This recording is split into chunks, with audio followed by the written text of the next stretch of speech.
1 second.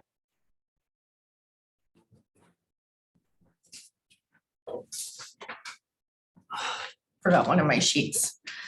Okay, good afternoon, everyone. I'm Mayor Val Vandenbroek, and I'd like to call the April 4th, 2022 regular Langley City Council meeting to order and begin by acknowledging that the land on which we gather is the traditional unceded territory of the Katzie, Kwantlen, Musqueam, and Semiahmoo First Nations.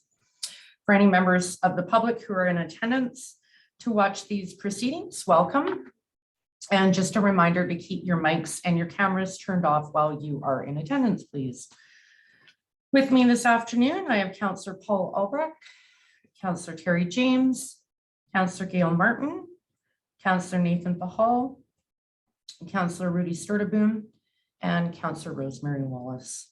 And for staff, we have Francis Chung, our Chief Administrative Officer, Darren Light, our Director of Corporate Services, Carl Johansson, our Director of Development Services, Rick Baumhoff, our Director of Engineering, Parks and Environment, Kim Hilton, our Director of Recreation, Culture and Community Services, and Kelly Kenny, our Corporate Officer, to help us. Okay, so adoption of the April 4th, 2022 regular agenda. Before we consider the adoption of the agenda, I understand Councillor James would like to propose an addition to the agenda. Yes, thank you, Madam Mayor. I would indeed. So this information has been previously circulated to council as required under the council procedure bylaw. So I would like to be able to consider it to be added to the agenda. And the motion is that, do I read you the motion right now? Sorry, procedurally. Mayor Val? Yes, go ahead and read the motion. Okay. That the April 4th, 2022 agenda be adopted as amended to include the request from the Committee of the Canadian Festival of Chilean Barbecue on the agenda under new business. Okay, seconder, please. Councillor Albrecht, the second. Perfect. Yep, and we all received information, so there's no problem adding it. It did follow council procedure bylaw. So any further discussion on this, adding it? Seeing none, call the vote. All those in favor? Any opposed? And that carries. All right, regular meeting minutes from March 21st, 2022, that the minutes of the regular meeting held on March 21st, 2022 be adopted as circulated. Need a mover and a seconder, please. Councillor Sturteboom, Councillor Albrecht. Any correction, errors, or omissions? Seeing none, call the vote. All those in favor? Any opposed? And that carries.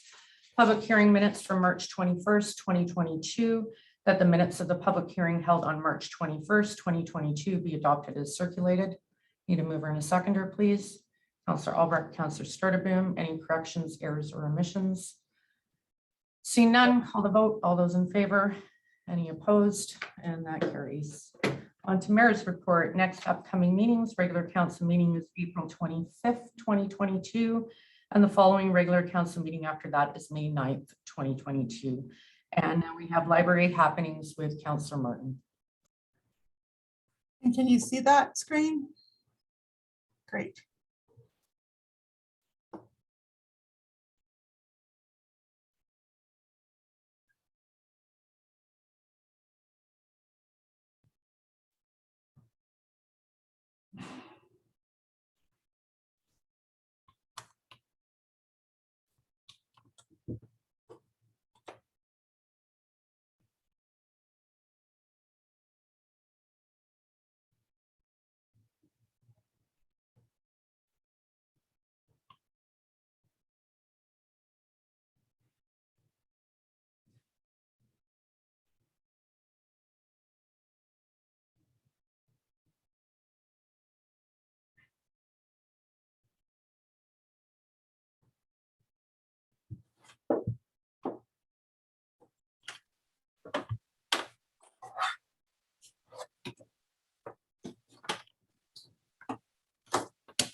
Madam Mayor, could you go on to something else? I've got the thing, but it's coming up is the March report, so I'll find it somewhere else.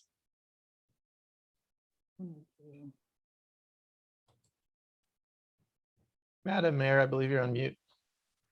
Oh, thank you. All right, we'll go on to engineering update with Mr. Baumhofer, Director of Engineering, Parks and Environment.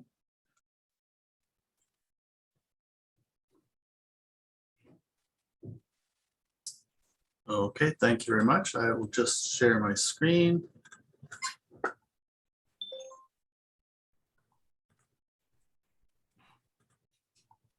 And update for April 2022.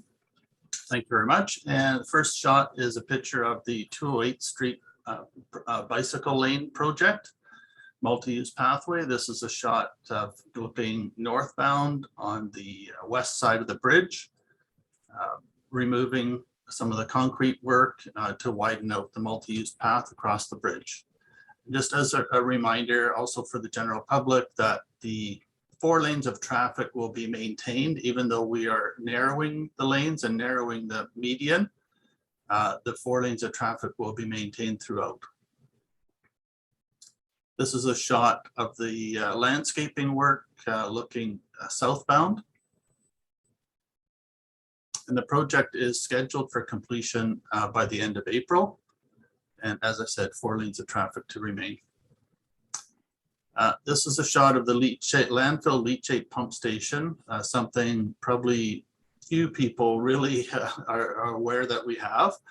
But it's, you might recall a couple of years ago, we did a study to assess whether we could remove and eliminate the need for this pump station, but it was determined we still needed it, and the leachate needs to be pumped into the sanitary sewer. So as part of that, we're doing an upgrade to the station, replacing all of the controls, the pumps, and just a general upgrade, as well as including a backup generator. So the work has begun on the concrete bases for that infrastructure and the duct work. And the next phase will be to complete the kiosks and all of the facility upgrades. There is a tender closing April 14th for the remainder of the work. This is a shot of our public works crew doing water meter repairs. Every season we'll get so many meters that are damaged either from the cold weather or various reasons, and the crews go out and do those repairs. And as we know, spring has sprung, and a lot of gardening work and cleanup work being done. And this is a shot at Sendell Gardens, and just redoing some of the pathways and removing some of the underbrush, making it a little more open, clear visibility to ensure also safety of users in the area. This is a shot of the Sendell Gardens greenhouse. Crews have been busy cleaning that up as well, and is now open as of April 1st for the season. It's a beautiful facility, and you know, it's just an opportunity for anyone that wishes in the community to go and visit. It's a great opportunity just to see tropical plants within the greenhouse. This is a shot showing staff just installing anti-slip on the new Langley Creek crossing, the bridge structure. And this is a new garden and seating area at Penzer Park. I don't know if you remember, it was a bit of a messy area there in front of the washroom. It's all been cleaned up and paved, and a couple of seating areas. That's a big improvement over what it was. And just some pictures of the beautiful flower displays that our parks crews does such an awesome job of. And this one's at the corner of 206th Street and 53rd Avenue. And just wanted to note a couple of other active projects. Glover Road, the final water tie-in is being completed this week. Paving is now scheduled for the week of April 11th or 19th, depending on, you know, the weather conditions. You know, one of the concerns that the contractor has is they need to grind out the existing asphalt, and they don't want to leave it in a position where it's gravel, especially over the long weekend in April. So that's kind of, they're monitoring the weather and seeing how soon it can be done. There is some remaining concrete and sidewalk work that will all be done together as soon as they mobilize back and get back on site. They also need to coordinate the work with Coast Mountain Bus because we need to temporarily close the road in the southbound direction on Glover Road between Logan and Fraser Highway. So that will be an issue for the bus transit lines. And also on 200th Street, the northbound lanes from 49th Avenue to the Nicaragua River will be paved. It's scheduled for this week. And again, it's weather dependent. There are a number of other, now that the capital budget has been approved, there are a number of other projects that staff is actively busy on. And many tenders are out for closing sometime before the end of April. So those projects will be getting underway soon as well. Thank you. That's my report. Well, thank you very much for your presentation, Mr. Baumhoff, and all the great work your staff, you and your staff are doing. Let's see here. Who had their hand up first? Councillor Pahal. Thank you, Madam Mayor, and through the mayor to Mr. Baumhoff. I have two questions for you. One of them, I know we had ongoing issues with vandalism in those washrooms at Penzer Park. Has there been any resolution to that, or is it still an ongoing challenge? There are some initiatives that we're undertaking. It's somewhat confidential, so I don't want to say too much about it. It's an attempt to stop the activities that are happening there. So yes, there is some initiatives that we're looking at doing. Great. And then the other follow-up question is, I know we had sort of in the works the project for the pedestrian crosswalk on the trail that connects Bryden Lagoon to the old BC Rail right away, and then also the bridge that connects Bryden Crescent to the old BC Rail right away. Do you know the status of those two projects? Yes, I was just looking at drawings this morning, actually, of the crossing. And it's not that it's a real complicated project, but we ended up having some issues around archaeological and some of the artifacts that were proposed or possible in that area. So we had to do a bit more investigation, but we are planning to move ahead with that project now this year. So it'll be done, within the next two or 3 months. So for the pedestrian crossing on 53rd. And the bridge structure is dependent on, as you're aware, it's dependent on funding from the developers. So it's 100% funded through that program. And until we receive all of the funding, we can't proceed with it. We do have the design. It's 100% complete. So as soon as we have the money in place, then we'll be able to tender it out. And maybe this is more for Mr. Johansson, but is there 2 more projects that are remaining before it would be funded, or is it going to be some time still? I know there's one project that is in place and is being considered that would fund a big portion of it. I would need to look to see if there's more, if that one will do it, or if we need one more to do it. But we're very close to being at fully funded. So, once this one moves ahead and possibly one more, then we could proceed. But of course, it depends on many factors and approval of these projects to go ahead. Perfect. Thank you so much. Councillor Stordabun. Thank you, Madam Mayor, and thank you, Mr. Baumhoff, for your always comprehensive and concise report. I really appreciate all the work that you and your team are doing. I am especially looking forward to the spring flowers as an inspiration for all of us coming out of this season that we've just been in. And I know that the flowers are especially worthwhile because they do brighten my day, and I'm sure I'm not the only one. I just wanted to touch base with regard to the Leachate pump station. If you could be so kind as to give us a quick overview. My understanding is that this is an initiative that is a demonstration of environmental stewardship moving forward. And I know that we've got quite an audience today, and others might want to know about that too, just as a matter of information. Yeah, as you're aware, there was an old landfill at the Uplands Dog Off Leash Park area. And as part of that project, the leachate that's created from that site needed to be diverted away from the creek and into the sanitary sewer. So, but that landfill has been not functioning for well over 25 years now.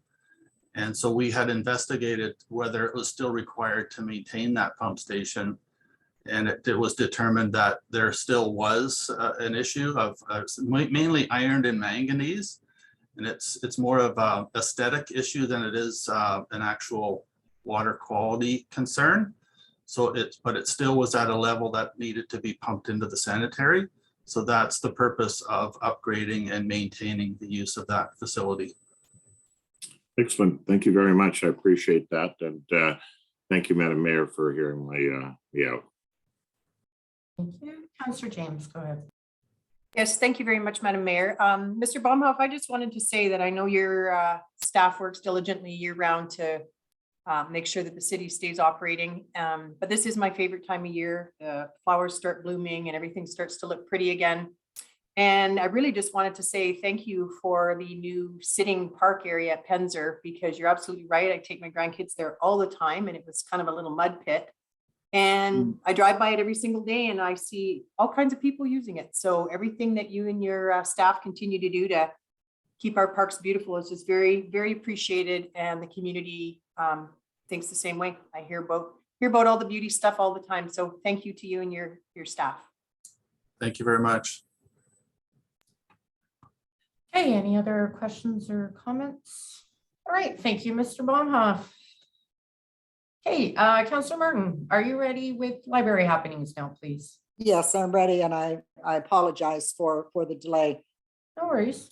Okay, so puzzle cubes are the newest part of the playground at Fraser Valley Regional Library.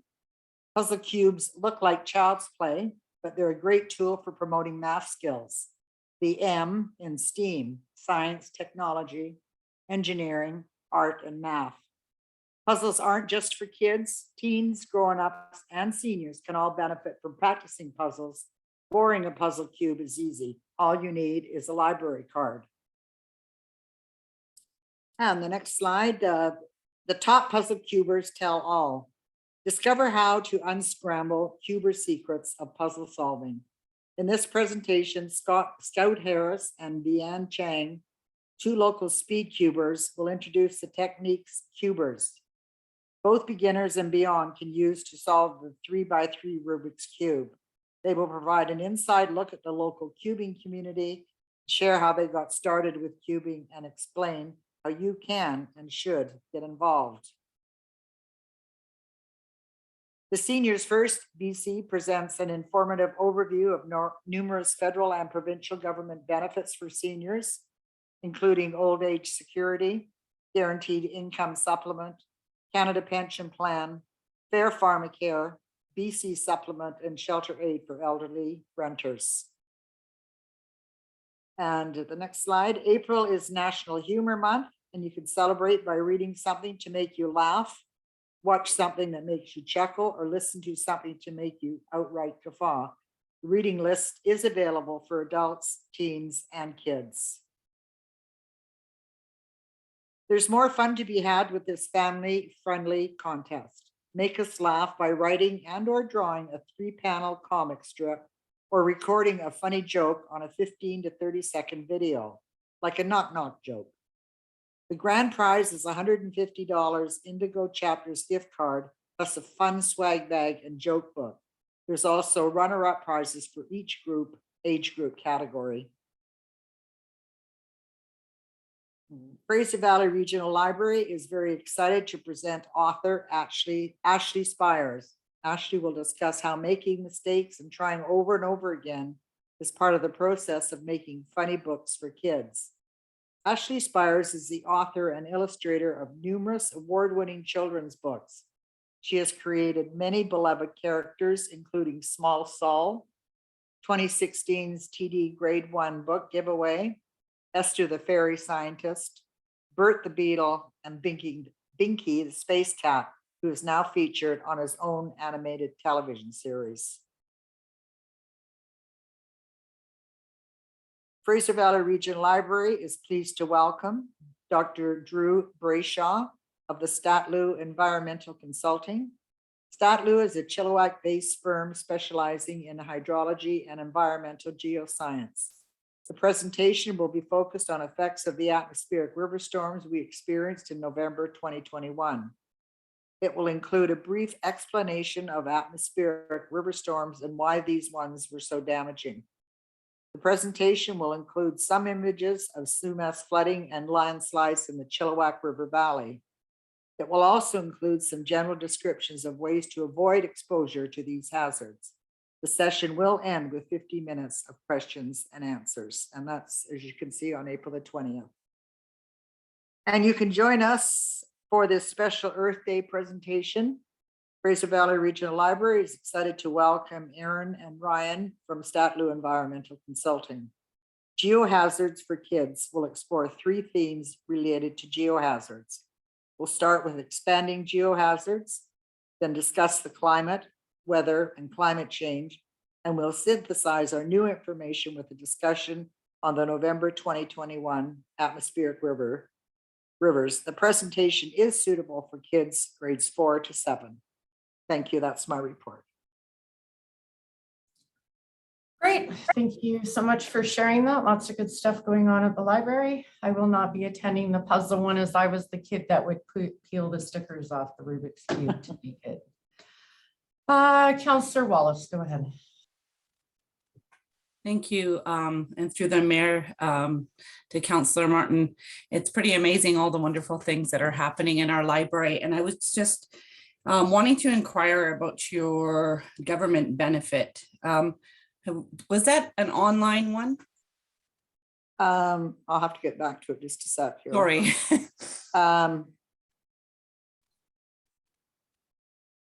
That's okay. That's okay. You can, I'm just, for the public, I know I'm asking because it's tomorrow. It's dated April 5th, and that's tomorrow. And I just wanted to know if people were interested. It's it sounds like a great seminar for seniors, and I know that a lot of seniors are looking for it. So sorry, that's making you go back in your slides, but no, I've got it. I do have it, but there's surprisingly no date when this is taking place. Tuesday, April 5th. Well, it doesn't say it in my report. So. Oh, but it says on Zoom. So I was just wondering where the link would be for public, but I guess they could phone the library and find out. Yeah. Okay. Wonderful. Thanks, and I just wanted to know if you know, there's a lot of online things if they're going to be opening up for more in-person events as we move forward. Opening up like in-person programming? Yeah, like they have so many wonderful online programming, which is wonderful. I'm just wondering if they're going to start opening up for especially for preschool and homeschool and they are going to start opening up in-person workshops and what have you. I don't know any other details of what they are right now. But they're also going to continue the online versions of some of the things. We've had so many positive comments about the online version that we're going to continue that. So that will be coming down the road in the next little while. I'm happy that we have an audience today, and thank you for your report, Councillor Martin. There's just so many wonderful things that the library is doing. So thank you. Yes, thank you. Great, thank you. Any other questions or comments? I don't see any, so thank you, Councillor Martin. Okay, on to bylaws. Bylaw 3206, zoning amendment number 188 RZ0122 and development permit number DP0122. Third reading of a bylaw to rezone the property located at 20816 45A Avenue from RS1 single family residential zone to the CD 84 Comprehensive Development Zone to accommodate a 6-unit row house development. I know that most of you in attendance are here for this item. I know many of you have submitted correspondence to council members following the close of the public hearing held on March 21st. Procedural fairness precludes council from receiving further input on this bylaw following the close of the public hearing. Be assured, though, that council has heard the concerns that were raised at the public hearing when it was held. And at this stage in the development approval process, council will be considering giving third reading to this bylaw. If the bylaw receives third reading, there are a number of requirements that must be met prior to council considering final adoption of this bylaw at a future date. So the motion forward is that the bylaw cited as zoning bylaw 1996, number 2100, amendment number 188, 2022, number 3206 be read a third time. I need a mover and a seconder, please. Mover and a seconder. Councillor Bahal, Councillor Martin. Any further discussion on this? Seeing none, I'll call the vote. Oh, Councillor Albrecht. Yes, thank you, Madam Mayor. And I just wanted to touch base. I know staff are currently looking at implementing a traffic impact study, which I would totally support. I think we need to look at the installation of signals at 45A Avenue to make it a safe intersection. I would also hope that the traffic impact study shows that a full signalized intersection at 47th Avenue should also be included, not necessarily as part of this development, but as we move forward in time and have that contributed to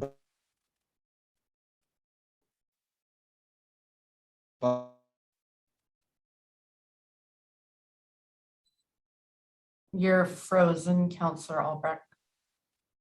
Maybe try turning your video on and off, please.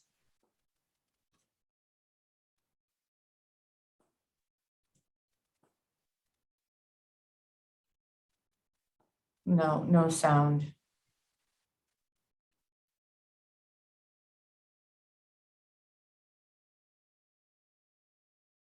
Sorry, we still can't hear you. I'm going to move on to Councillor Sturdivant, and maybe if Councillor Albrecht, you sign off and on, maybe we'll get better connection. Okay, Councillor Sturdivant, go ahead. Thank you very much, Madam Mayor, and I want to thank everybody for their consideration of this rezoning application. And as the mayor said, we received a lot of correspondence after the fact. I'm sorry I couldn't look at it, but we did get a lot of good input at the public hearing with regard to traffic and safety and concerns about future development. But the thing that really stood out was that a lot of residents in the area somehow felt very threatened that the character of their neighborhood would be changed. And although staff can address concerns around traffic and safety and parking and future development, I'm not sure that that's something that can be addressed effectively because it goes to the heart of what someone believes and fears and the concerns that they may have moving forward. Moving forward, though, it should be considered that in the event that this rezoning application would fail, what would become of this property? It's big enough to be subdivided, and it would accommodate a couple of especially large houses with suites. So that's already in place for the zoning. So there's a lot to consider moving forward because redevelopment is a reality of our current situation in the housing market. Considering that this is such a wonderful place to live and so many people want to live here. Redevelopment is ongoing, not just in the downtown core or north of the Nickel Nickel River. So all those things considered, I believe it's in the best interest of all if we not support this application. And that's where I stand. Thank you very much. Thank you, Councillor Pahal. please. Thank you, Madam Mayor. Yeah, I just wanted to sort of reflect on some of the feedback I heard at the public hearing and the correspondence that we received before the public hearing. So I think, you know, there's two topics, and I'll start with on-street parking. I think that was one that was fairly consistent during the public hearing and in the letters we received beforehand. I think, you know, in my neighborhood, so I live on 55A Avenue, just by the Surrey border, in an area that is all apartments and townhouses. And, you know, certainly in an area where there is all of that, on-street parking can be a challenge. So we have probably 60 plus units of housing in the place of where there used to be 8 single-family zones. So like right now, there's parking on the street. I'm staring at the window right now, but obviously when people are back from work, there's probably one spot on the street and you probably need to go over a few places. So that is a legitimate concern. I think what we're talking about here is 6 units, and there is the visitor parking, and then there's also the staff plan to add more on-street parking where there isn't today. So I think, you know, obviously that's something we need to be mindful of. I believe I have a motion coming up that I do hope that council supports that calls for things like a traffic and parking and all that study, because I think it is warranted. Because our official community plan does envision this development along 208th and 200th, but hearing what residents say, I think it's okay that, you know, we let this one, or I mean, I'll be voting in favor of this particular proposal, but we take a pause and then we make sure that we've, you know, crossed all our I's and T's. That's really important. I think the other thing I heard loud and clear was really a need for left turn access. And, you know, sometimes we make mistakes, and I'm happy to admit when I've made a mistake. So I was a little bit hesitant actually when we put that thing in that blocked traffic at Grade and 47th. And I actually recall having a conversation, this is a term ago, with Binny, who was a traffic engineer at the time. I'm like, can we not put a traffic light there? We were told at the time that that wasn't a good approach. But maybe it's time that we actually consider a traffic light there. I think we need to do that. I think staff hears that pretty clear. And like Councillor Albrecht said, especially as we're you know, envisioning new development along that corridor, something needs to be done, because, you know, I hear the residents loud and clear, you know, waiting to make a turn on 208th, which is a speedway, the absolute speedway. Yeah, I totally get that. We need something there before we move forward. So on to 208th, and actually we'll talk about traffic and kids. I heard that being a concern as well. So on my street again, we have just on my little section right here, 60 units. I run up and down the street every day. There's not a lot of traffic. Kids play on the street with their skateboards and their scooters and all of that. Now 198th Street, which is a collector road, now that one's really, really busy. So I think there was a concern expressed from residents of all the additional traffic in the Uplands area. But just my experience living in this neighborhood where I do, where there's probably 200 townhouse units in a 2-block area, I think the volume's pretty low. And I would encourage people maybe to take a walk here in the evening. But 208th Street, definitely is a speedway. We put forward a motion as a council to study the speeds there. Staff have that report. I've been advocating for better enforcement and other methods. We need to do more. I think that's loud and clear. Density. So adding townhouses to single family areas, that is, you know, it's a change. And I get that there's a lot of fear associated with that change. I mean, I had a friend of mine who lived at a project, just a town duplex actually, down on 53rd and 198th. And her residents were concerned about a townhouse project in that area as well. So I understand that. And I hear that from, you know, real good friends of mine on that fear. But I think if we take a step back, we can see that there's actually been townhouses integrated in Langley City since at least the 1980s.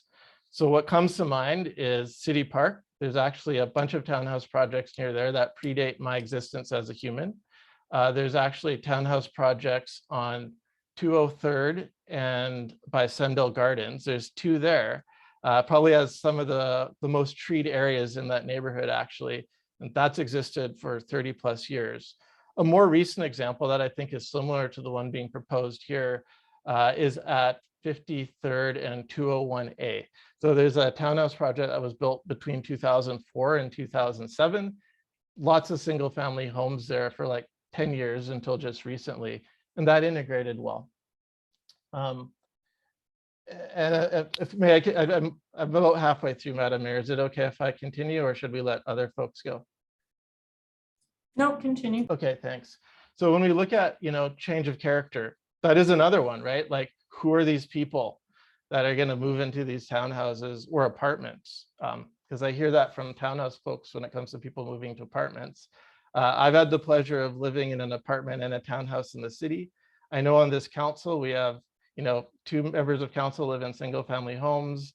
I think there's 2 or 3 of us that live in townhouses, another couple that live in apartments. I just want to assure people that folks that live in these different housing styles, we have the same values. Families have the same values. We all want quiet streets. We don't want noisy neighbors. We want to get to know our neighbors, have community barbecues, all that good stuff. When I moved in, we're friends with our neighbors in the unit next to us. We've had a meal together. So, I think the community may change, but the people that move in, we're all the same, and we all want that community and to feel accepted and welcomed. So I think when you're looking at that, the sort of folks that are going to move in are folks like you and me. Another one where I heard loud and clear is folks felt they weren't consulted at the public hearing, including with the official community plan. So if you look at my motion, again, I hope council supports it. There's a thing there that we, do some more conversation above and beyond what we've done already. I just think that's important. We need to do right. With the crosswalk, I heard at the public hearing that was put in because of the townhouse project, like it was something we were trying to sneak in to get townhouses put in. That's actually from the residents of this community. And I think even some folks here that are in attendance today advocated for that. So did the PAC for Upland School. So we put that in. We put a motion forward in 2020 November, and it opened up the new crosswalk in 2021 in March. So that had nothing to do with this project. This was literally us responding to the expression of residents in the upland area to make better connectivity for their children. So I wanted to quash that this was not some sneaky thing to justify a townhouse project. And to be clear, the OCP wasn't even complete at the time when council passed the motion to put in that crosswalk. And again, for sale signs all along 208 Street, I understand the fear of that. And like, oh my goodness, could there be 80, 100, 200 units in my neighborhood? That's scary. And that's not what I envisioned. When we looked at our OCP, it was for this development to gradually, go over time, 6 units, maybe wait a little bit. Maybe there'd be another 6 units. So again, I hope council supports my moratorium. That's the point. So folks know that this isn't some secret plan to start, developing and ripping down all the houses in uplands and up and down 200th and 208th Street. That's not the intent. It's for doing slow infill, giving people a variety of housing types in our neighborhood. It supports our official community plan, which supports SkyTrain, which is a key part of us actually getting SkyTrain. Adding that variety of housing types on 200th and 208th Street also supports rapid bus service along 200th and 208th Street. And that helps lower the cost for people over time of transportation. That's another key thing that we've contributed to help get better transit service here in the south of Fraser. So I'll just end with this, and then I actually have a question for staff. We have a housing crisis in BC. We need to build a variety of housing types across the continuum, whether it is subsidized housing that's truly affordable to this, which is ownership, but a different style. We just generally need to build more in British Columbia. Another thing that people may not be aware is that the province is seriously considering eliminating single family zoning. I don't support that. I don't think that's the right idea, but they've sent some pretty strong signals to municipalities that if we don't approve these projects, they're going to impose things for us. And, they've done stuff like that in Ontario, but they're also looking at places like New Zealand, which recently said, Auckland, you guys, you no longer have the ability to prevent certain types of densities. So you can build like, I forget the number, but let's say not like townhouse style in single family areas. So I think, as a community, we need to show that we're listening to our residents, but also be aware that the province is looking at all municipalities really close now. They made us do a housing needs study, and it says what we need to build in our community. And while they haven't said you need to follow that, I am guaranteeing you they're looking at how all of us municipalities respond. And if we don't respond to that document, I fear that they may impose on us. And I don't want to do that.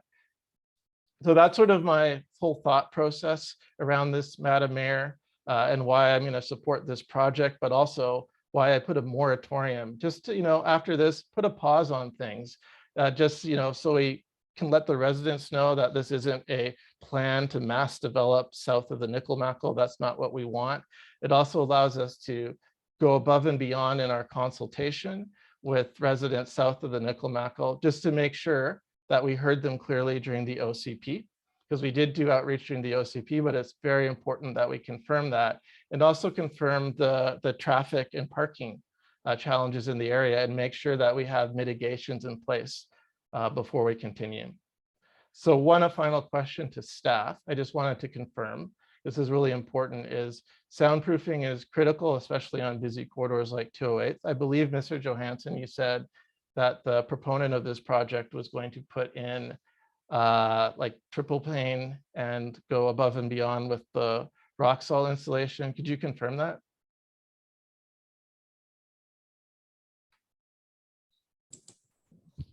Yes, to the mayor, to Councilor Bahal, that is correct.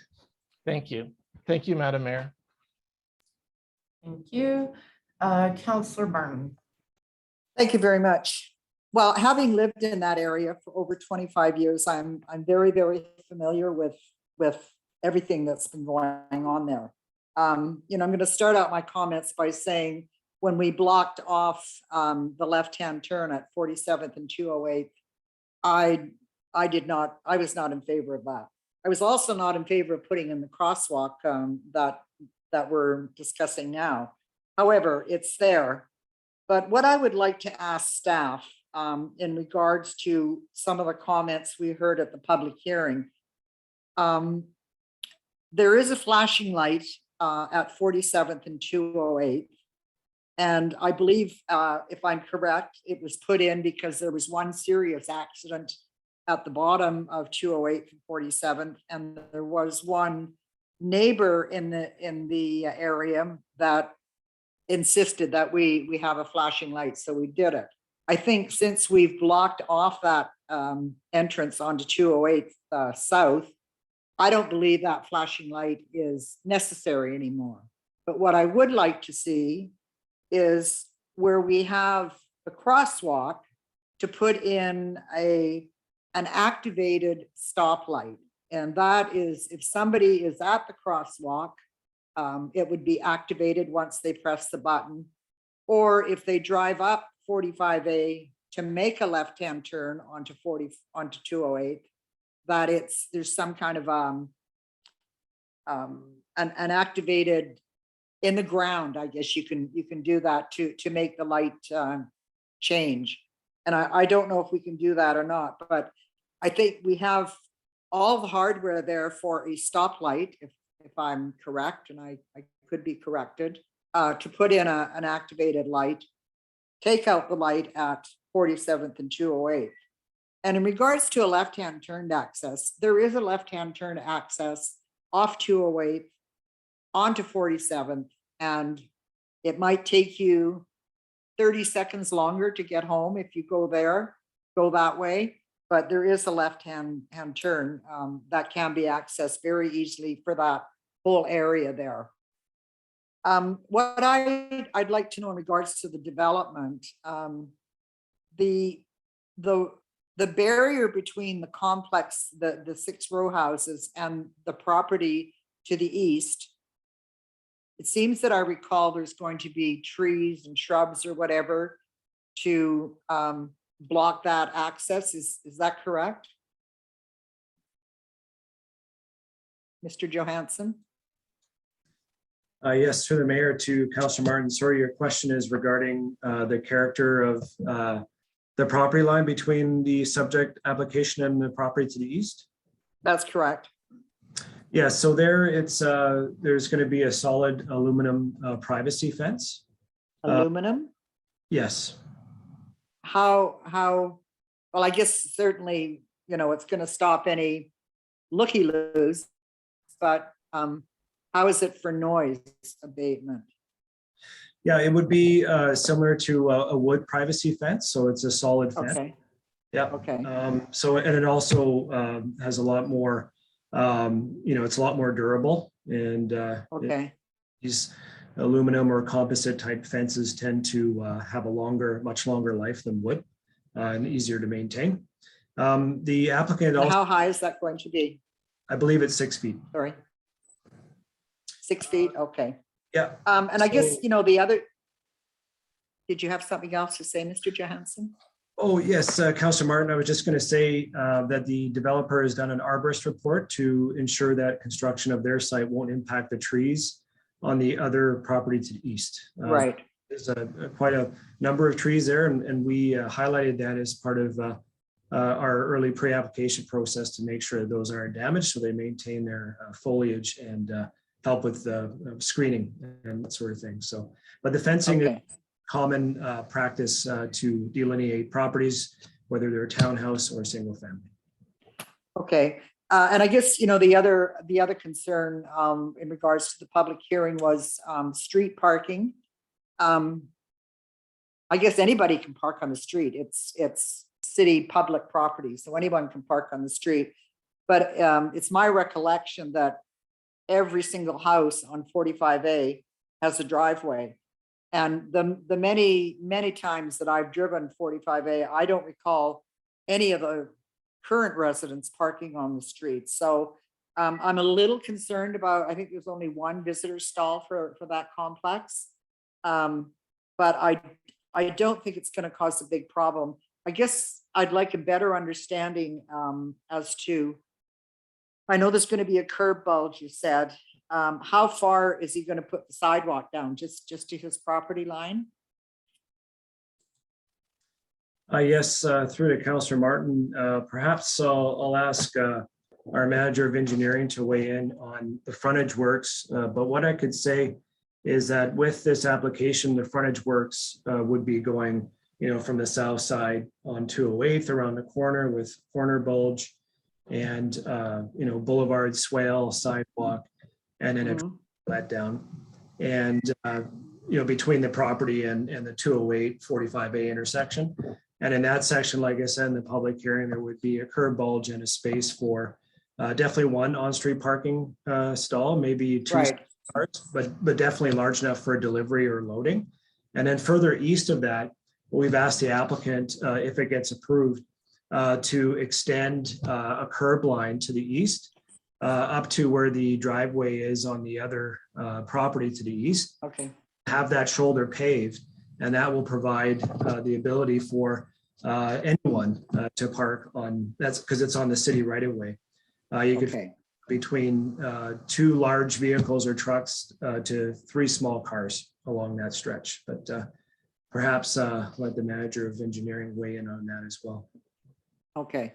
So if I can just go back and clarify, Mr. Johansson, in regards to the comments about the traffic light at the crosswalk and removing the traffic or the flashing signal at 47th and 208th. Will we be getting any information back on that, if that's a possible thing to do, to have an activated light at the crosswalk? Yes, through to Councillor Martin. I'll say a few words and then I'll hand it over to our engineering expert here. But if council provides a third reading today, there's a number of steps that the applicant has to go through.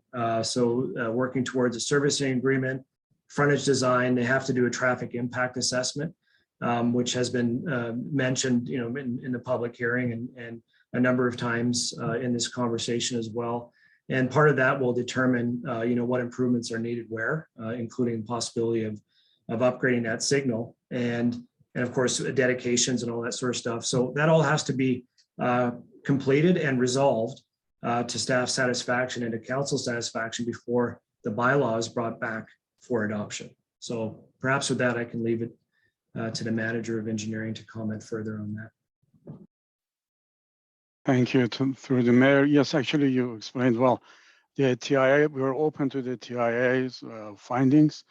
We're not going to limit ourselves to the options up front. And depending on what the TIA is going to tell us, all options are on the table. Yes, of course.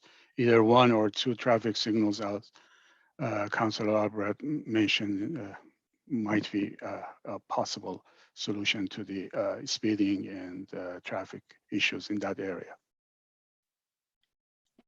Do we know when we can expect that traffic study?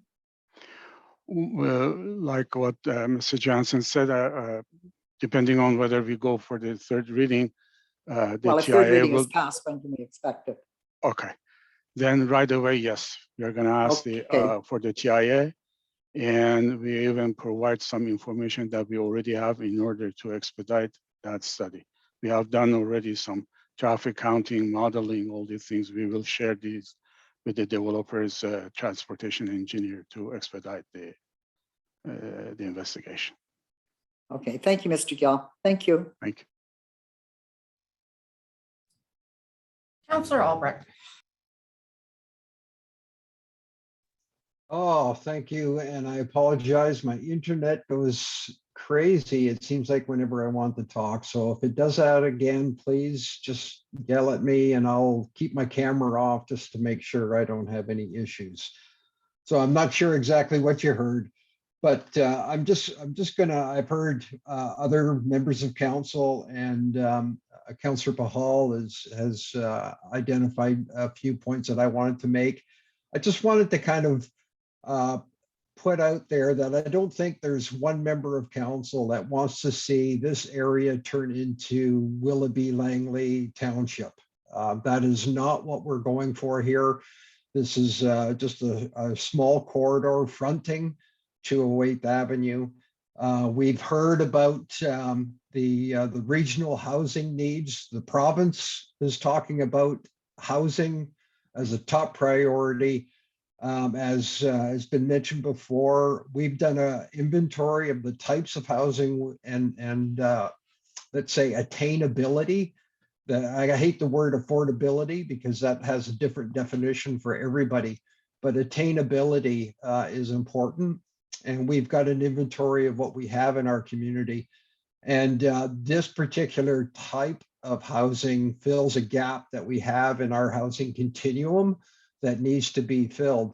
So we're moving people from rentals through to condos, through to townhouses, through to single family lots. We value and appreciate our single family component of our community.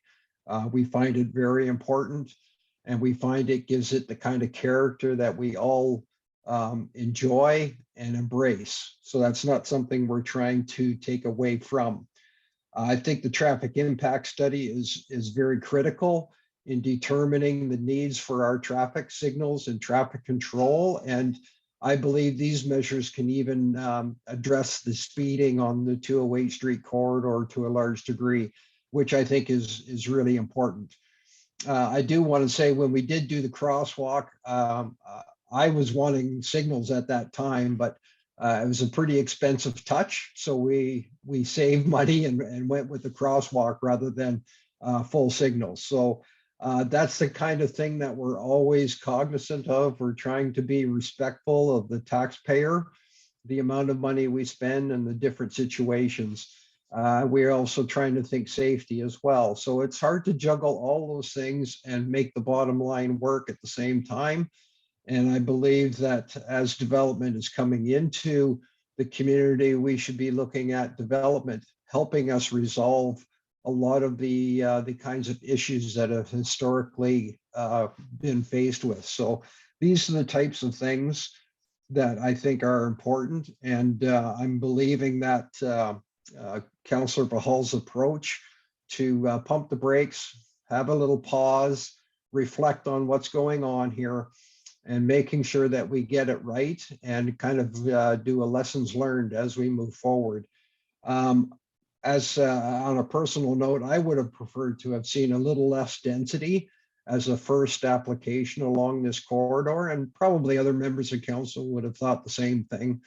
But we're not the developers, we're not owning the land, and they're entitled to bring their proposals forward. So I think it's important for us as members of council to put subjects or expectations on these types of developments to make sure that they're going to fit right with our neighborhood, meet the housing needs and the pressures that our citizens are experiencing. I've got 4 kids that are trying to get into the housing market, and it's next to impossible. And if there's not a way of moving through that housing continuum by having all the different types of housing opportunities, it's hard for any young member of our community to move into it. So that's what we're trying to do, is provide options for people to move through the housing continuum. So at this point, I'll probably be supporting this, subject to the appropriate information coming back to council before final adoption. So thank you. Thank you, Councillor Wallace. Thank you, and through the mayor, and thank you for the comments from fellow councillors.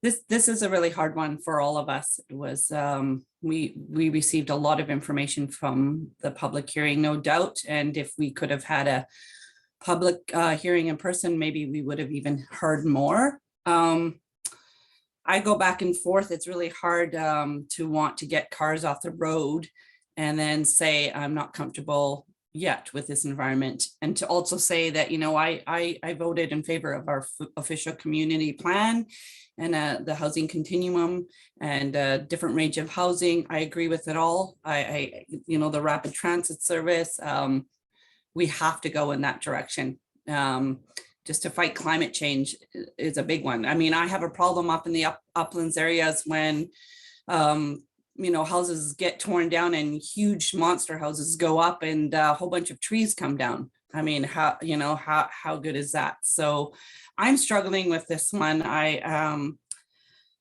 The traffic impact assessment needs to be done. The safety part of that I don't feel comfortable. I've gone up there a couple of times, and I went up there today again, and I can see what the public is saying in regards to the safety and how close to the crosswalk it is, and the alarming, you know, driving down there and seeing every single house there for sale. I don't know if everything, but there's a lot of for sale. I can see that being alarming in that community for sure. Nobody wants to change, but I think eventually we're going to have to look at changes. But at this time, I just feel I can't vote this one through. I'd like to maybe have seen it done down at the bottom of the hill first. Would have it been different?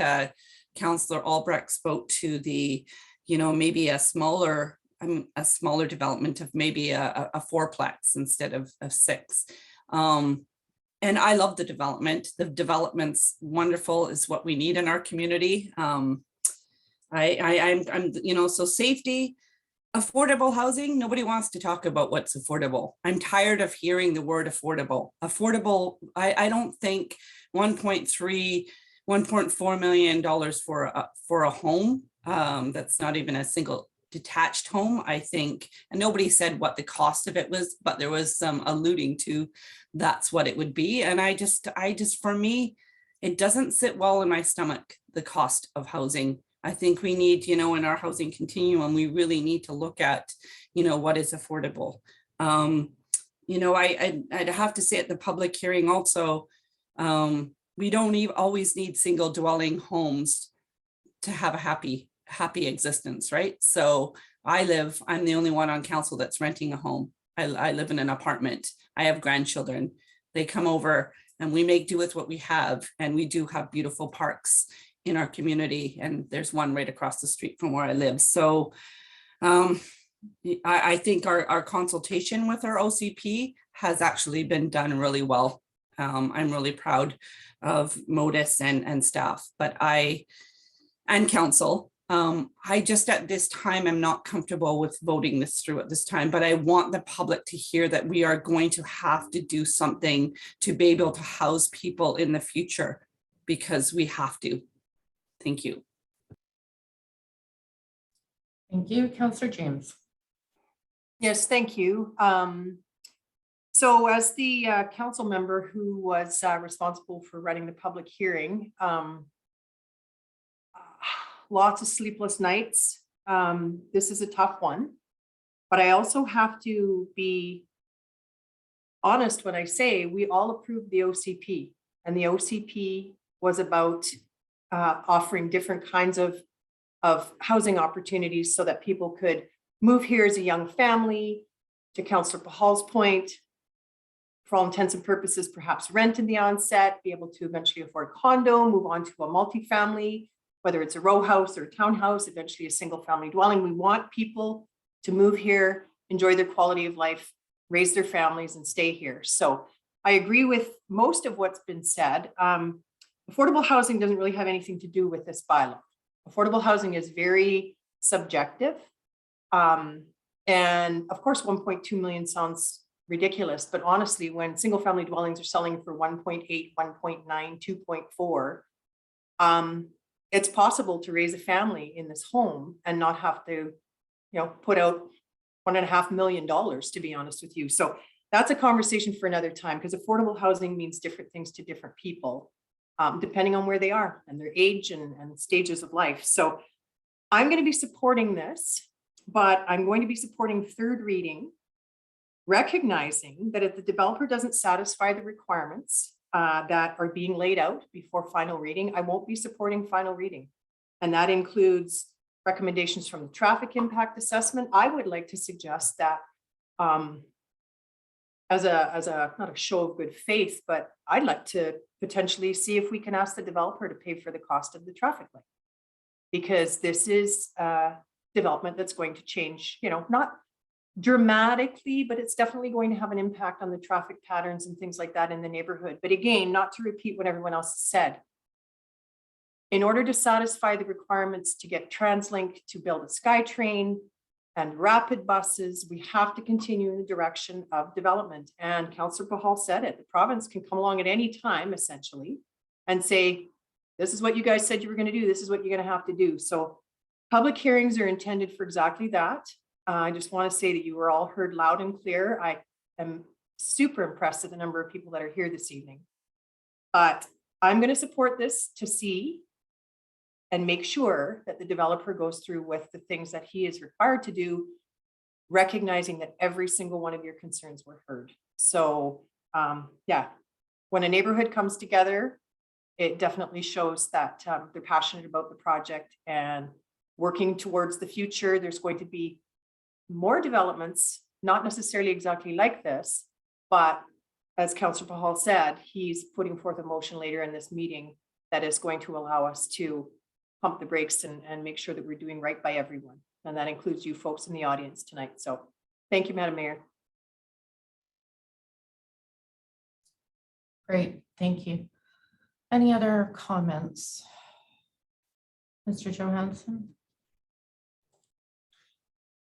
Yes, thank you, Madam Mayor. Just a quick clarification on the fence height on the east property line. It's 5 feet panels, solid aluminum with posts up to about 5.5 feet. So in the zoning bylaw, typically we have a 6 foot high average and a maximum of 6.5 foot. So it's something that we can work with the applicant if this does get third reading to bring back as a part of the development permit, appropriate fence height. But typically we do have these privacy fences to delineate between townhouse projects or single family projects and that sort of thing. So I just wanted to clarify that to make sure that the proper height on the drawings is on the record. But of course, if council feels that needs to be a bit higher, I'm sure that can be done if this receives third reading. Thank you.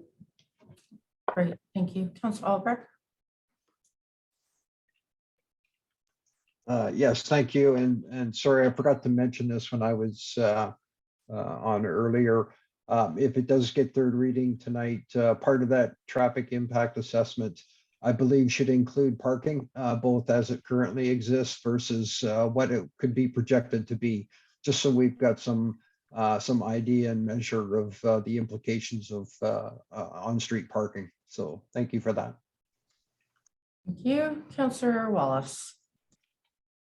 Thank you. I just wanted to mention, I don't know if I did, in regards to the parking assessment, in regards to the Brookswood development, future development there, if there's any way staff has any information on that. And to the point on affordability, we heard that in the public hearing. Whether it is part of this or not, it is something that we heard in the public hearing. So thank you. Great, thank you. Any other comments? Okay.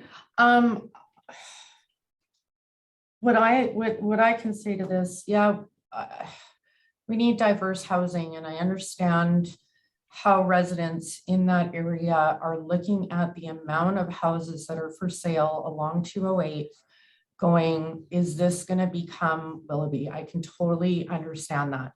And I kind of did that too. I went up to Brookswood the other day, and so I guess my question is for staff. I understand, you know, Councillor Pahal has this motion coming up, but what can we do about this? Like, would you do this assessment anyway, based on the concerns that we have here right now?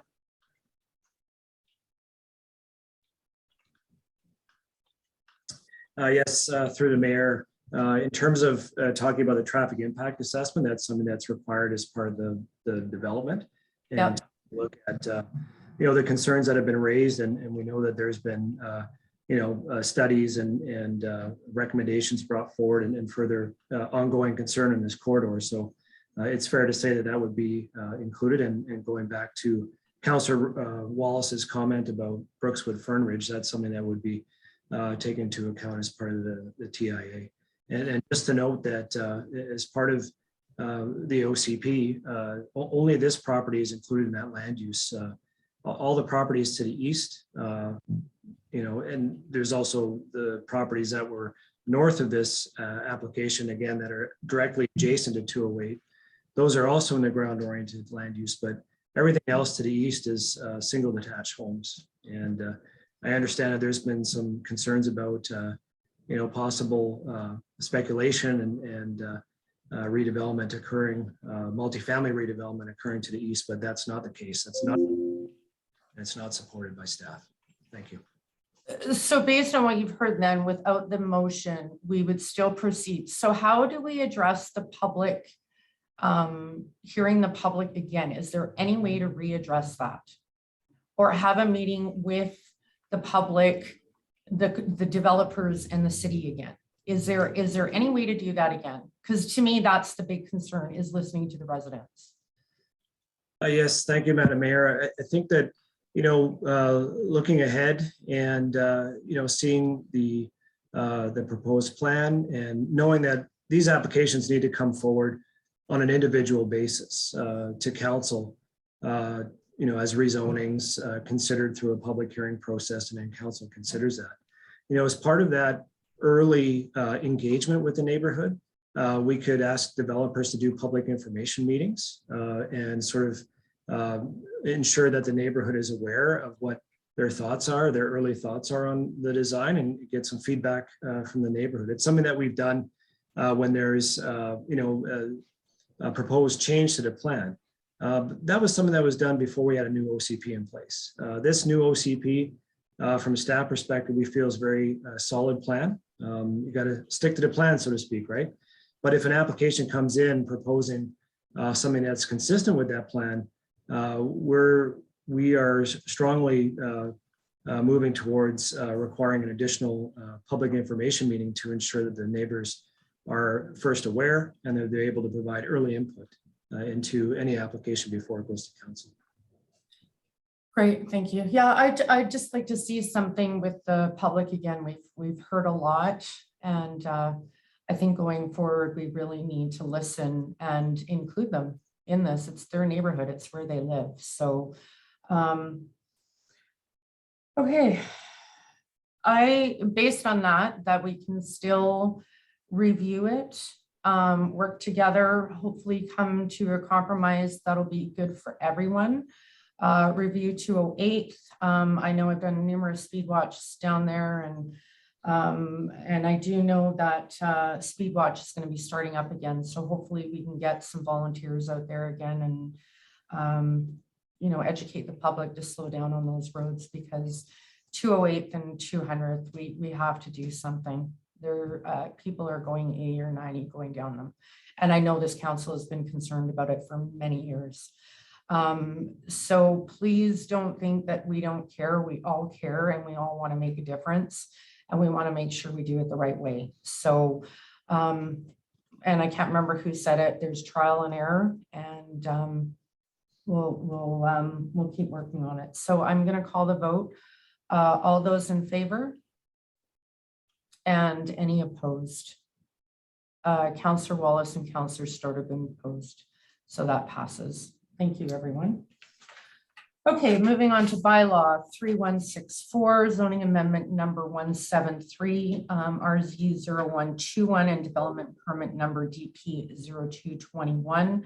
Final reading of a bylaw to rezone the property located at 20059 Fraser Highway from the C2 service commercial zone to the CD73 comprehensive development zone to accommodate a 6-story 98-unit apartment and a 390 meter squared commercial mixed-use development. Motion that the city or the bylaw cited as zoning bylaw 1996 number 2100, amendment number 173 2021 number 3164 be read a final time. I need a mover and a seconder, please. Councillor Bahal, Councillor Wallace. All those in favor or discussion? Sorry, Councillor Sturdivant.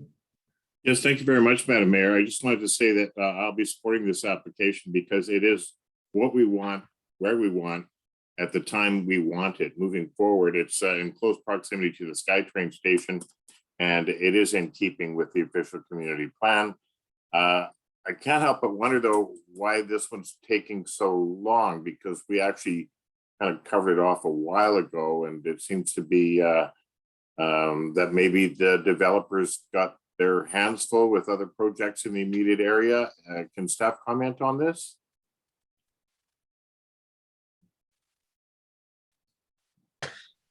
Yes, to the mayor, to Councillor Stordeboom. As we've been talking about today, once council provides approval in principle, third reading, it does go back to the developer to undertake the servicing agreement steps. If there's a traffic impact assessment, servicing, dedications, that sort of thing.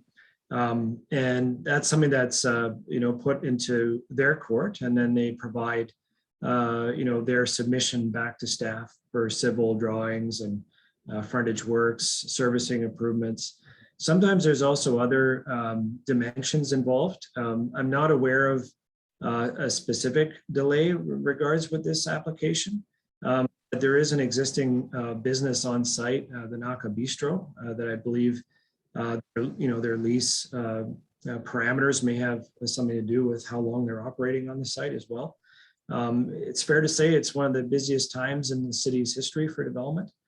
So we are processing a lot of applications, and this developer is also pretty active in the area. So we are trying to move things along as fast as we can, and we do have a number of other applications in the pipeline here that are actively being worked on. And some of these projects, like I said, they do have active leases on them, and sometimes it's a matter of the timing between when they're going to fulfill their obligations before it can come back for adoption, and when those leases are coming due. So I hope that provides some background. Councilor. Yes, it does. That's actually very helpful. Thank you very much for your explanation, or at least your reply. I'm just trying to get a handle on, when it's actually going to happen. But I know we can't pin down the developer to a specific time frame, but I'm looking forward to seeing this come to fruition. Thank you again, Mr. Johansson, for your reply. Thank you, Madam Mayor. Yeah, Councillor Storteboom, my understanding is that they do want to move, if council does approve or adopt the bylaw and issue the, or approve the development permit, they do want to move quickly to get this moving forward. Thank you. Again, I'm proud of the team and the work that you do. I know that you're overwhelmed. I know too that all of council is proud of the fact that the development applications are moving through the city much more quickly than they are in other municipalities. And I think that is certainly something to be proud of. Thank you again. And thank you, Madam Mayor. Okay, any further discussion? Seeing none, call the vote. All those in favor? Any opposed? That carries. Next up, approval of development permit number DP 0221, that development permit application number 0221 for a 6-story 98-unit apartment development at 20059 Fraser Highway be approved. Need a mover and a seconder, please. Councillor Storteboom, Councillor Martin, any further discussion? Seeing none, I'll call the vote. All those in favor? Any opposed? And that carries. On to bylaw 3184, zoning amendment RZ 0621 and development permit number 0821. Final reading of the bylaw to rezone the properties located at 19959 to 19985 56 Avenue. 5643 and 5647 200 Street from RS1 single family residential to L1 light industrial to accommodate a two building 5,561 meters squared industrial office development. That the bylaw cited as zoning bylaw 1996 number 2100 amendment number 180 2021 number 3184 be read a final time. Need a mover and a seconder, please. Councillor Storteboom, Councillor Bahal, any discussion? Seeing none, call the vote. All those in favor? Any opposed? And that carries. On to approval of a development permit number DP 0821.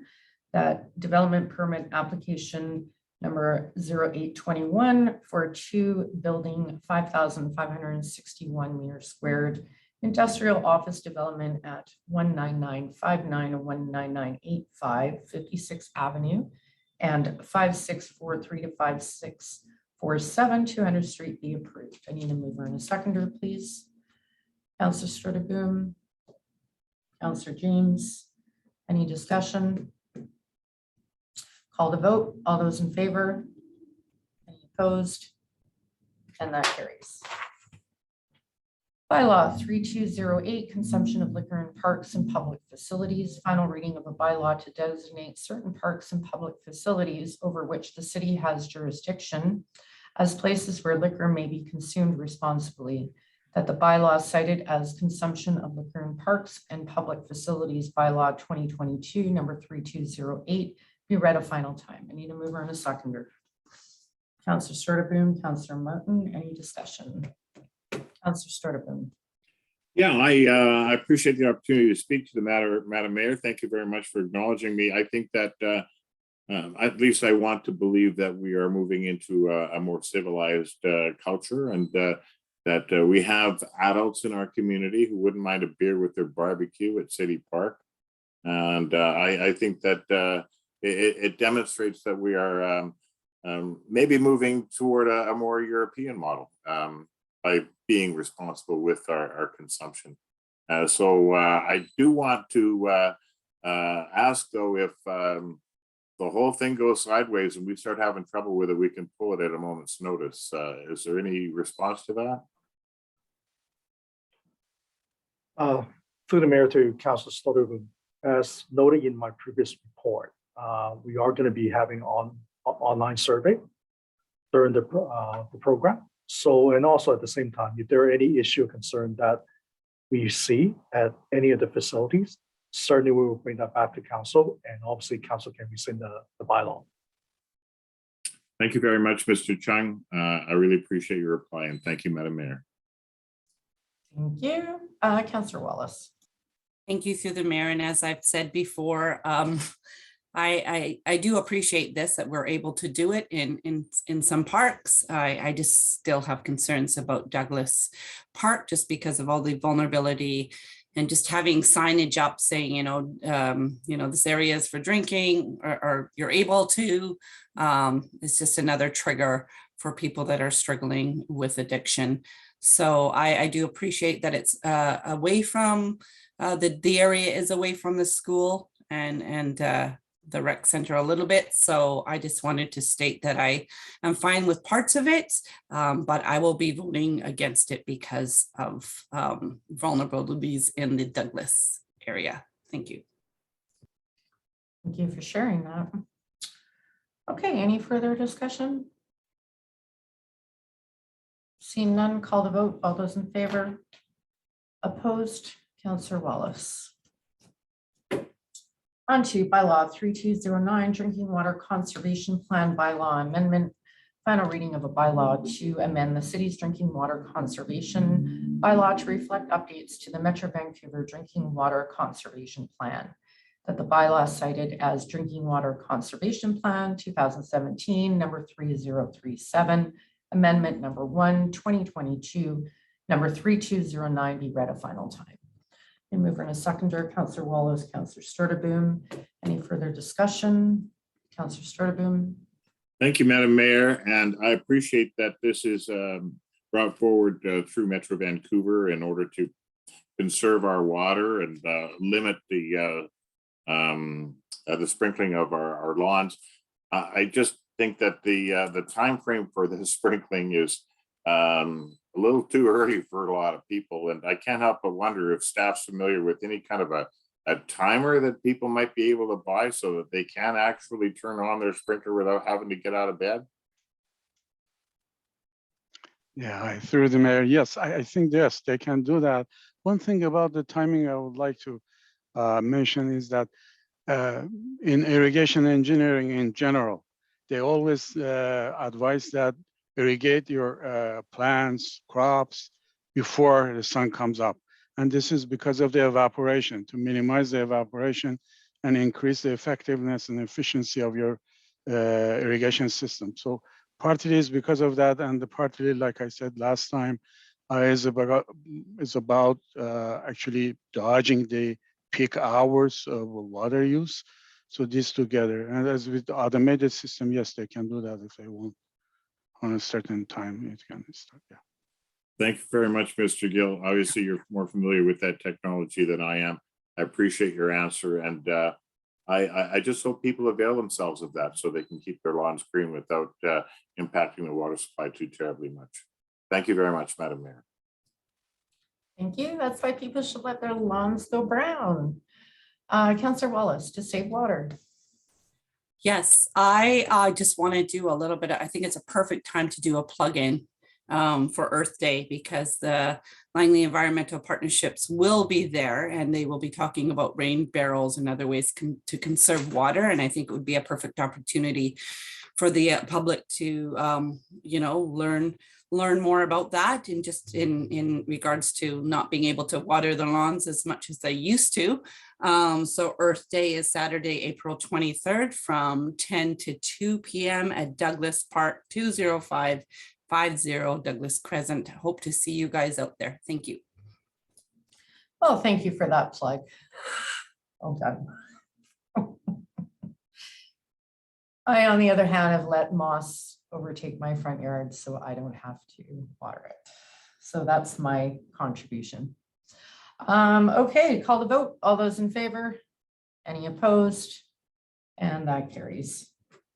All right, now we have an out-of-province request from Mr. Rick Baumhoff, our Director of Engineering, Parks and Environment.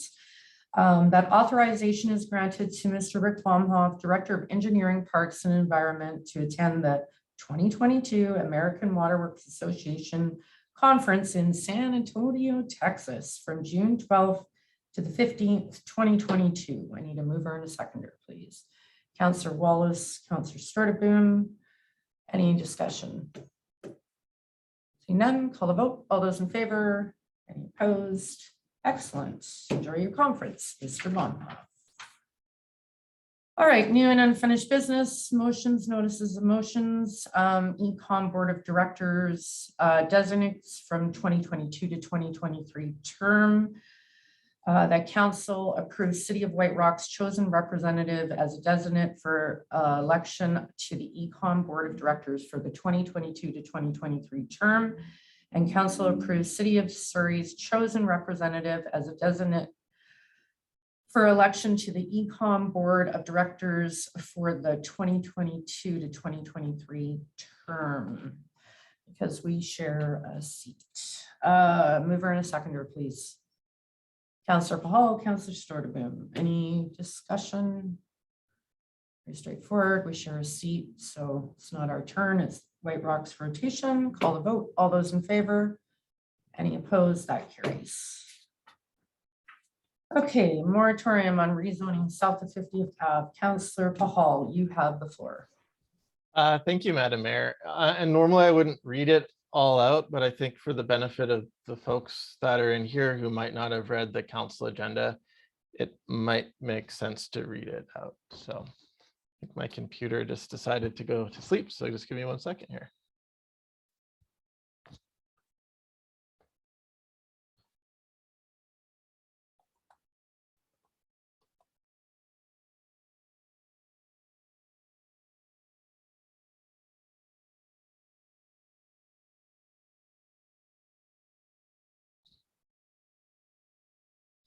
Gonna pull it up. Sorry, Madam Mayor.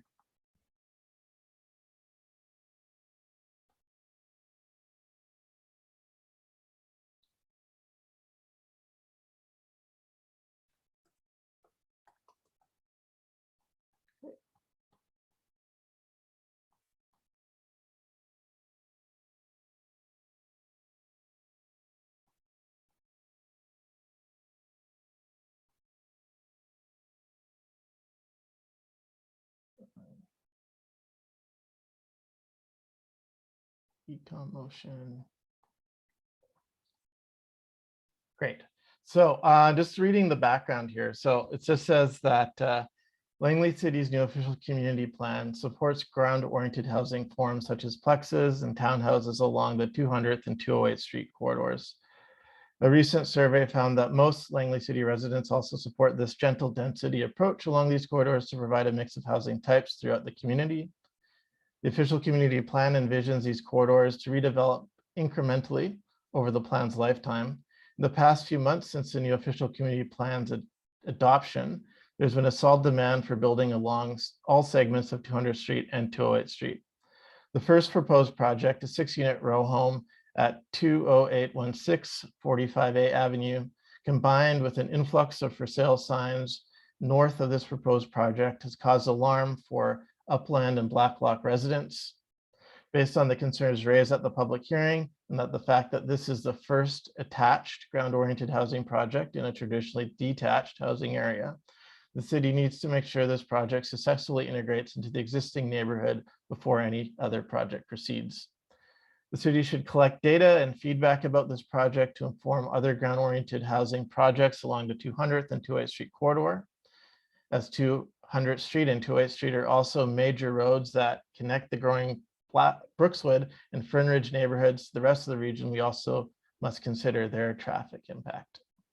So the motion is that Langley City staff inform any person seeking to rezone a property south of 50th Avenue, except for bylaw number 3206, that council has taken a position to not consider in principle all such rezoning applications until traffic and parking studies have been completed in the area bound by 208th Street to the west and Newlands Drive to the north, and the traffic and parking impact mitigation measures as determined from the traffic and parking study have been incorporated into the capital plan, subject to budget availability, and a post-occupancy of 20816 45A Avenue impact survey of residents in the area bound by 200th Street to the west and Newlands Drive to the north has been received by council, and Langley City staff developed a best practice document for ground-oriented residential projects along the 200th Street and 208th Street corridors, incorporating feedback from residents in the area bound by 208th Street to the west and Newlands Drive to the north.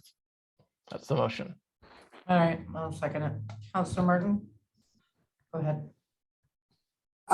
Well, so is there a seconder on that motion? I just seconded it. Go ahead. Yep. Okay, sorry about that. Yes, I'd like to add an amendment to this motion. I'd like to remove item C and replace it with a survey of residents about ground-orientated development in the area south of 50th Avenue has been received by City Council. And if I get a seconder on that amendment, I will speak to it. I think Albrecht, you here. Yeah, I'll give it to you. Go ahead. Okay, thank you very much. Yeah, I think, you know, a post-occupancy survey, I mean, if this development goes ahead and if it's built, what is the post-occupancy survey going to tell us? So I think what we should do is a survey in the area that I've mentioned prior to, well, I guess during this moratorium, and get some feedback. It appears that, you know, through the official community plan, people were generally in favor of this type of housing in our community. But, you know, I guess you're in favor until you think it's going to impact you. So, and I certainly understand that. So I would really like to see some kind of a survey done prior to any further developments such as we're looking at 45A and 208. Thank you. Great, thank you. Councillor Sturtevant. Thank you very much, Madam Mayor. My compliments to Councillor Pahal for this. I can't help but be curious though, should we deal with the proposed amendment before I speak to the motion? We're speaking to the amendment right now, so. Okay, I'll support the amendment. Okay, Councillor Pahal, we'll come back to you after then. Thank you. Yeah. Thank you, Madam Mayor, and through the mayor. Yeah, I think that makes a lot of sense, Councillor Martin, incorporating not just the residents that are in 208, but you know the whole south. So thanks for bringing that forward. I can support that. Okay, now are we adding, sorry, I just want clarification. Are we going to add another section with that in and do both, or are we removing it and adding the survey? My motion was to remove item C and replace it with the amendment that I made. Perfect, thank you. Just Thank for you. stuff, yeah, clarification. Okay, so we, any further discussion on the amendment? Okay, I'll call the vote on the amendment. All those in favor, removing C and inserting Councillor Martins. We're good with that? Okay, any opposed? All right, Councillor Sturtevant, go ahead. We're speaking on the original, well, not anymore. Yes, thank you very much, Madam Mayor. I really appreciate this motion by Councillor Pahal. And hindsight, I think it might have been something we should have looked at a couple of months ago, but it is timely and well crafted. So you do have my compliments. And I think that we've touched on a nerve here in the community because people seem to be very fiercely protective of the character of the community. And I think that speaks well to council and the city at large, that people have bought in and they feel very protective of what they have because it has value beyond just the dollar value of the properties where they live. But as is identified in our previous discussion about the sixplex, there's still some work to be done. So I'll look forward to seeing how that plays out, to be sure. But at this point, I might suggest an amendment myself in that this is a moratorium and that suggests time. And I was wondering if Council Hall had an inclination of what kind of a time frame we're looking at for this here, if any. So through the mayor to Councillor Pahal, would you want to put a time frame on this?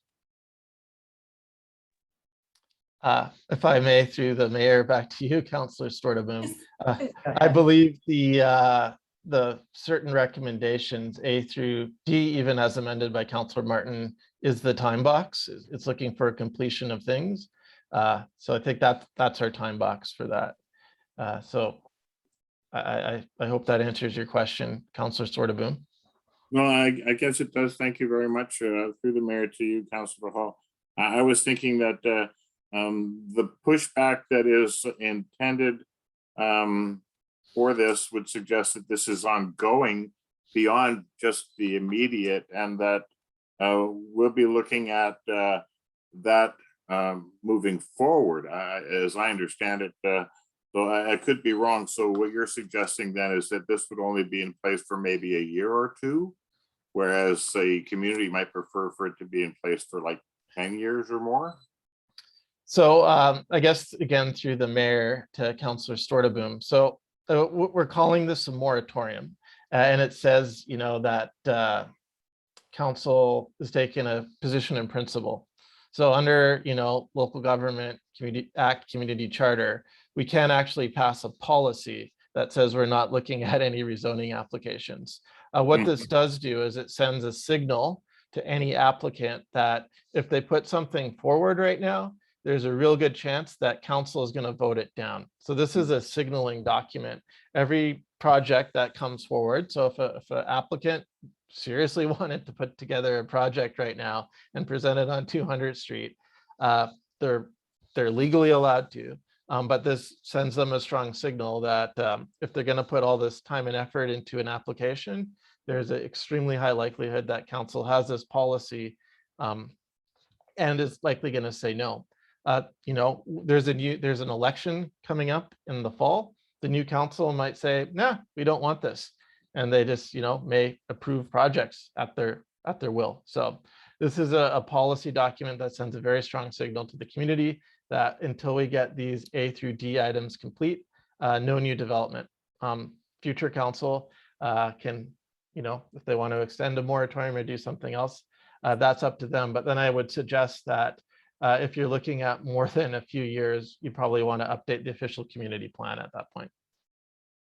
Thank you very much to the mayor, to Councillor Bahal. I appreciate your reply, and thank you for reminding me that we've got an election coming up and that a new council might look at things quite differently. So I won't offer that amendment, but in the interim, I will support the motion. I appreciate the initiative, and I think that the community does too. Thanks again, Councillor Bahal, and thank you, Madam Mayor.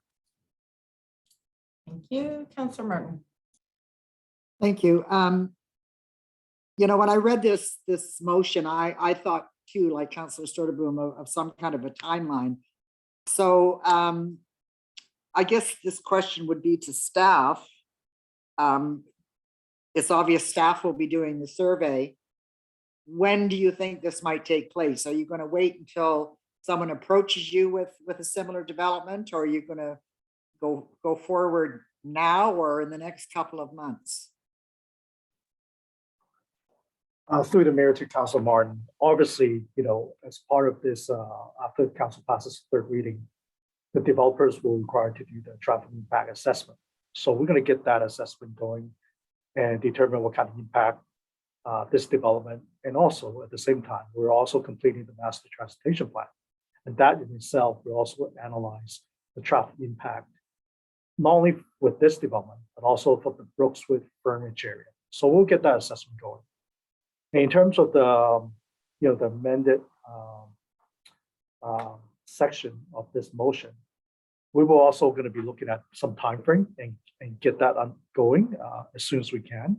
Obviously, I can't commit any timeline at this point, but needless to say that staff will pursue all the items under this motion as quickly as we can. Great. Thank you very much, Mr. Chung. Great, thank you. Yeah, I think we were all taken a little back when we did the OCP, not thinking that anything would be going south. And I remember specifically asking staff, and they're like, oh, that won't happen for a while. And here we are. So this is how we're addressing it. So, okay, any further discussion on this? Okay, I will call the vote. All those in favor? Any opposed? And are we, no, you're not opposed to it, Councillor Martin, right? Okay, sorry, you're a little further behind. Council. Okay, that carries. Okay, request from Committee of the Canadian Festival of Chili and Barbecue. Counselor James. Yes, thank you, Madam Mayor. And just by way of a little background for council, this is a long-standing event in our community, and it started out being hosted on the property of Cascades Casino, on the Gateway property there. And then after a while, they weren't able to host it there anymore. And then 2 years ago, they got permission to use the Kwantlen campus. And that worked out great. But because of it being a COVID testing station and nobody really knew how long that was going to be in place for, they had to resume with planning. So they've been hard at work getting things together, talking to the folks at the Highland Village Mall, making sure that there was, security and everything in place for that component.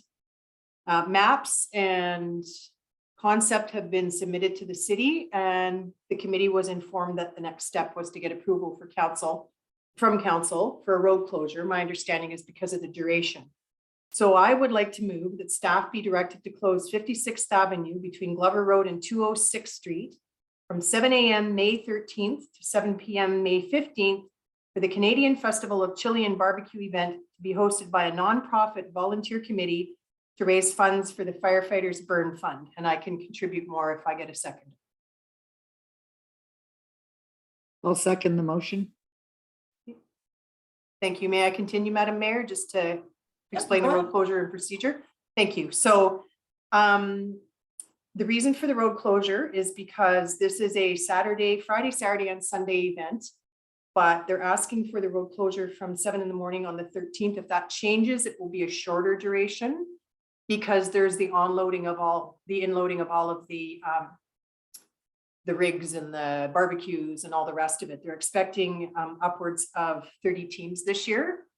Everybody's pretty excited because they haven't been able to host it for 2 years. And similar to that, the closure until 7 p.m. on May 15th is to offer the safe offloading of all the barbecue mechanics and people and all the rest of it. So they are incorporating part of the Highland Mall as well, with permission from the property owner there, and working with Farm Country Brewing and some of the restaurants in that strip as well. So yeah, they would like to ask, this also equates to hotel stays, which is good for our tourism economy. So I would just like to put it out there, and I hopefully get council supports this so they can get on with the next part of the planning, which will be to poll all the businesses impacted by this in the area to look for 80% approval. Thank you. Great. Councillor Pahal, go ahead. Thank you. And yeah, through the mayor, I think this is an excellent project, and it's really, closing down the road and having these sort of street festivals are, I think, one of the things that makes our downtown really special. I think of the, Arts Alive and the food truck festival, and I think the biggest one we had, which was the hometown hockey. So I'm really excited to see this. And I think most of us on council, or all of us, got the email from a resident who was just super supportive of this kind of stuff. And, it really made him feel like we had a real community going on here. So fully support this. And, the silver lining, I guess, with the COVID testing center is that this event is coming right smack dab to our downtown. So fully support this. Councillor Albrecht, you're next. Thank you, Madam Mayor. And yeah, I'm totally supportive of this too.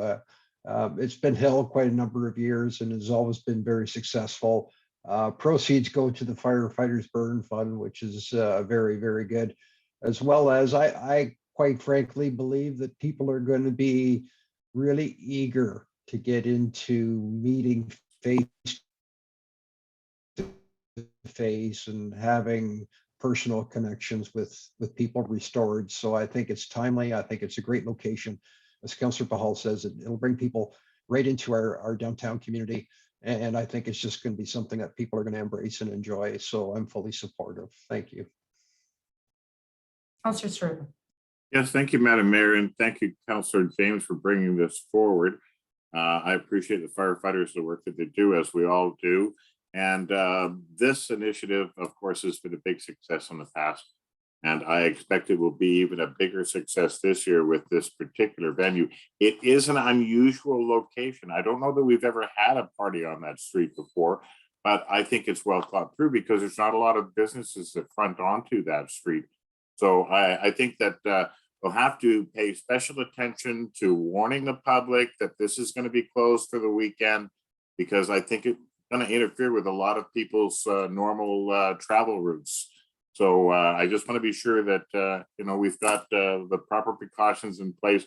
Might have to park a fire truck out front just to make sure people don't drive over the site. That's my biggest concern at this point, because I support the initiative and I'm looking forward to attending. Thank you very much, Madam Mayor. Great, thank you. Yeah, that would be my question. Does anybody else have any comments or questions? Great idea. Just for staff for clarification, what have we done to ask the residents in this area, and how are we going to move traffic around?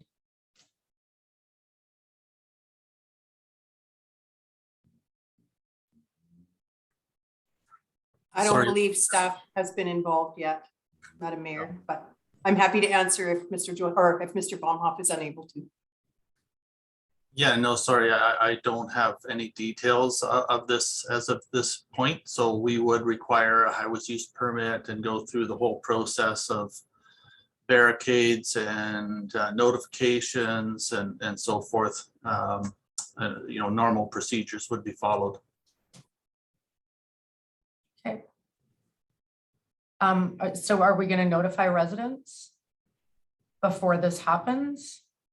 If I may, Madam Mayor, the procedure, this is the first step, is getting council approval, and then there's a big, long list of requirements. That's my understanding, including notifying residents, notifying businesses, having a traffic plan in place, making sure there's adequate barricading and security. It's a list of about 15 different things. This is literally the first step before any kind of notification or polling can take place. And I understand that, Councillor James. Thank you for clarifying that. I'm asking staff. Yeah, sorry, maybe Miss Hilton. Mr. Baumhoff, 1 second. Ms. Hilton, go ahead, please. Thank you, Madam Mayor. Yes, so as part of the special event procedure, as Councillor James mentioned, there is a whole host of requirements that need to be met. And part of that is notifying both the businesses and the neighbors. And so this group is working hand in hand with Ms. Adele, who's our special event coordinator. Okay, great. I just think this is kind of wrong. We should have been asking residents first and businesses first. So I don't know, going on from here, we're closing off a major section, and I'm not saying I don't support this, but so we support it and then residents don't want it and they're going to be angry. So what is our recourse after this if we vote for this? Because this is going to be the first time this road is closed, and that's what my concern is.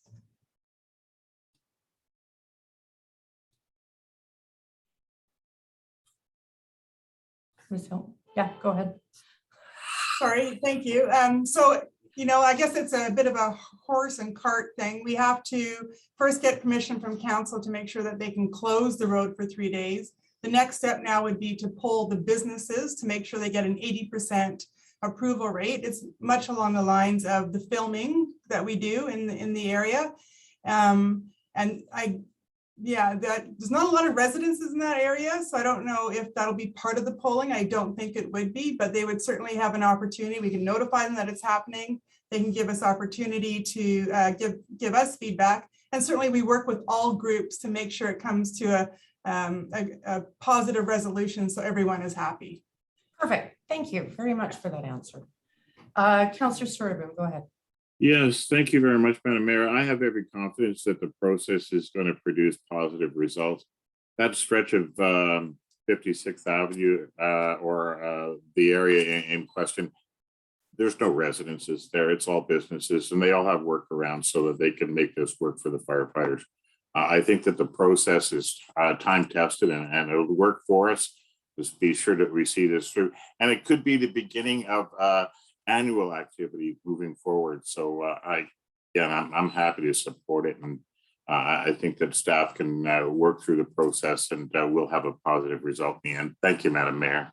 I hope so too. I agree 100%. Councillor Wallace, go ahead. Thank you. I'm sure it will be a successful event. My question is, in closing roads off, as we do for community day events, Christmas parade events, do we have to go to council to close off roads? I just want to make sure, is this because it's an outside event and it's not a city event that we're doing this? Just from staff, just for clarification. No, I think the procedure is open to any organization and as well as, you know, utility companies, et cetera. They need to close certain portions of road down. They just follow the procedures and we issue the permits as long as there's insurance and they've got all of their traffic management under control. And I guess in this instance, it would also require 80% approval of all the residents in the area. So if I could follow up through the mayor, that wasn't I think my question was, it wasn't about that. I know that part of it and I know that will be fine. I don't have any qualms about the organization of it at all, just for public to know the difference between a city event and a outside city event. This is done by it's to raise money for firefighters, that we know the difference between city events. And so maybe Kim can speak to that. Thank you. Through the mayor to Councillor Wallace. It's part of our special event policy. When roads are closed overnight and outside groups, they do need to get approval from mayor and council. Thank you very much. Councillor Martin, did you just put your hand up? No? Okay, just checking. Can I ask staff, who is the nonprofit volunteer committee?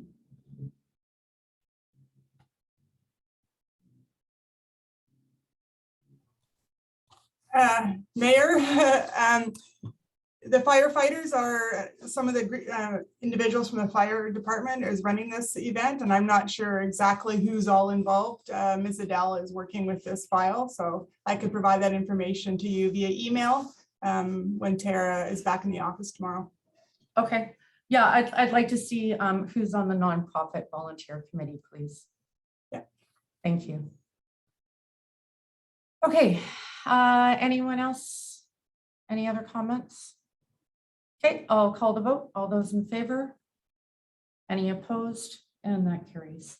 All right, we received correspondence, April 2022, Parkinson's Awareness Month, Parkinson's Society, British Columbia, received for information. Mover and a seconder, Councillor Bahal, Councillor Sturtevant, all those in favor? That carries. All right, on to new business. Motion to hold a closed meeting, that the council meeting immediately following this meeting be closed to the public as the subject matter being considered relates to items which comply with the following closed meeting criteria specified in section 90 of the community charter. 1C, labor relations or other employee relations. 2B, the consideration of information received and held in confidence relating to negotiations between the municipality and a provincial government or the federal government or both, or between a provincial government or the federal government or both and a third party. I need a mover and a seconder.